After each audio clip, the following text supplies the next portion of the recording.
बिस्मिल्लाहिर्रहमानिर्रहीम।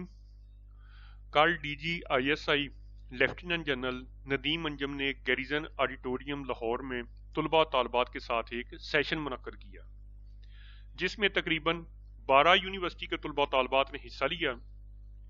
ये पाकिस्तान की तारीख में पहली मरतबा है कि किसी इन सर्विस DGISI ने तलबा तालबात के साथ आज़ादाना माहौल में गुफ्तगू की हो। ये सेशन तकरीबन 3 घंटे का था। 12:30 बजे ये सेशन शुरू हुआ। सबसे पहले लेफ्टिनेंट जनरल नदीम अंजम जब वहां पहुंचे तो उन्होंने 20 मिनट स्टूडेंट्स से खिताब किया। इसके बाद 2 घंटे 40 मिनट तक लेफ्टिनेंट साहब ने तलबा के मुख्तलिफ सवालात के जवाब दिए। जिन यूनिवर्सिटीज़ के तलबा तालबात को वहां बुलाया गया था, इनमें Punjab university Lahore, Hajvery university, university of education, university of management and technical, government college university, superior university, LUMS university, Minhaj university और यूनिवर्सिटी ऑफ IT वगैरह शामिल हैं। जैसा कि आपको बताया है कि पहले 20 minute lieutenant general Nadeem Anjum साहब ने तलबा तालबात से खिताब किया। उसके बाद 2 घंटे और 40 मिनट का सवाल जवाब का सेशन हुआ, जिसमें तकरीबन 48 मुख्तलिफ किस्म के सवालात किए गए। नदीम अंजम साहब ने तलबा के इन सवालात के जवाब दिए और इनमें इकानमी, भारत के साथ relationship, elections, social services, political, 9 मई के वाकयात, इंटरनेशनल रिलेशन, गजा की सूरत हाल, इस किस्म के मुख्तलिफ सवालात शामिल थे। इन मुख्तलिफ सवालात में चीदा सवालात आपकी खिदमत में पेश किए जा रहे हैं कि सबसे पहले उनसे एक ये सवाल हुआ कि हेल्थ सर्विसेज और एजुकेशन पॉलिसीज के अंदर फौज का क्या रोल होता है। तो लेफ्टिनेंट जनरल नदीम अंजम साहब का जवाब था कि ये हमारा प्राइमरी रोल नहीं है। हम लोग हेल्थ के हवाले से या एजुकेशन के हवाले से अपना कोई रोल डायरेक्ट अदा नहीं कर सकते।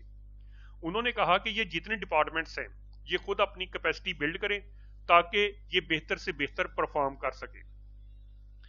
फिर उनसे अदलिया के हवाले से सवाल हुआ कि सिविलियंस के trial court anti terror courts में होने चाहिए, बजाय इसके कि वो मिलिट्री कोर्ट्स में इनके ट्रायल किए जाएं।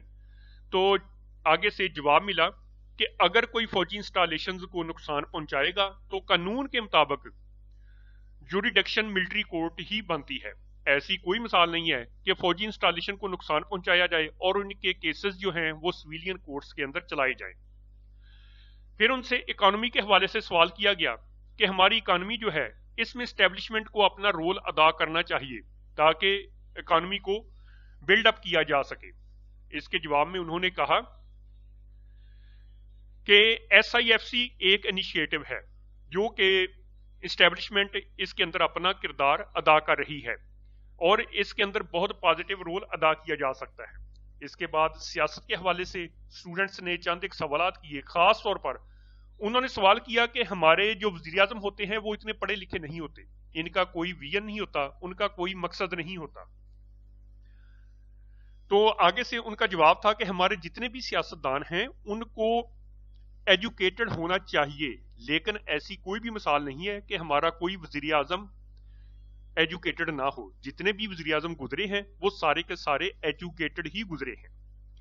इसके अलावा सोशल मीडिया के हवाले से भी बहुत सारे सवाल किए गए और फिर एक बहुत अहम सवाल मिसिंग पर्संस के हवाले से किया गया कि जो लापता अफराद का कमीशन है, किसी स्टूडेंट ने सवाल किया कि जो लापता अफराद का कमीशन है इनको फ्रीली काम करने की इजाजत नहीं है, उनका कोई खास रोल नहीं अदा हो रहा। तो इस पर उन्होंने जवाब दिया कि टोटल 7,000 से जायद लापता अफराद थे, जिनमें से 5,000 से जायद जो हैं उनके मामला सेटल हो चुके हैं, उनको क्लियर किया जा चुका है। लेकिन यहां पर यह भी बताना जरूरी है कि बहुत से ऐसे लापता अफराद हैं जो ईरान चले गए या अफगानिस्तान चले गए या उनमें से कुछ दहशतगर्द तंजीमों के साथ मुंसलिक हो गए या फिर गैर कानूनी तरीके से वो यूरोपीय ममालिक में भी चले गए हैं। तो लापता अफराद का जो कमीशन है वो इन मामलात को देख रहा है और वो मुश्किल काम कर रहा है। फिर उनसे सवाल किया गया कि जनरल इलेक्शन में सिर्फ 2 हफ्ते रह गए हैं, तो अभी तक ये कंफ्यूजन है कि इलेक्शन होंगे भी या नहीं होंगे। तो इस पर उन्होंने जवाब दिया कि पाकिस्तान का जो जमहूरी निज़ाम है इसकी रिक्वायरमेंट यही है कि इलेक्शन इन टाइम पर होने चाहिए और इंशाल्लाह इलेक्शन 8 फरवरी को ही होंगे।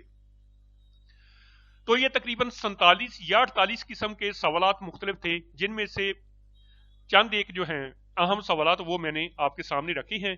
लेफ्टिनेंट जनरल नदीम अंजम साहब ने इन सवालात के जवाब दिए और फिर इंटरेक्शन के बाद सोशल मीडिया पर ये ऐसी कुछ खबरें चल रही थी कि इमरान साहब के हक में वहां कोई नारे वगैरह लगाए गए हैं, लेकिन जो कन्फर्म मालूमात हैं कि ऐसी कोई भी किसी किस्म की एक्टिविटी नहीं हुई। इस इंटरसेक्शन सेशन में 12 यूनिवर्सिटीज के तकरीबन 250 तलबा तालबात, टीचर्स और उनकी अहम फैकल्टी के लोग थे, लेकिन वहां किसी किस्म का ना कोई पॉलिटिकल पार्टी के बारे में कोई नारेबाजी की गई और ना ही ऐसी कोई एक्टिविटी हुई है।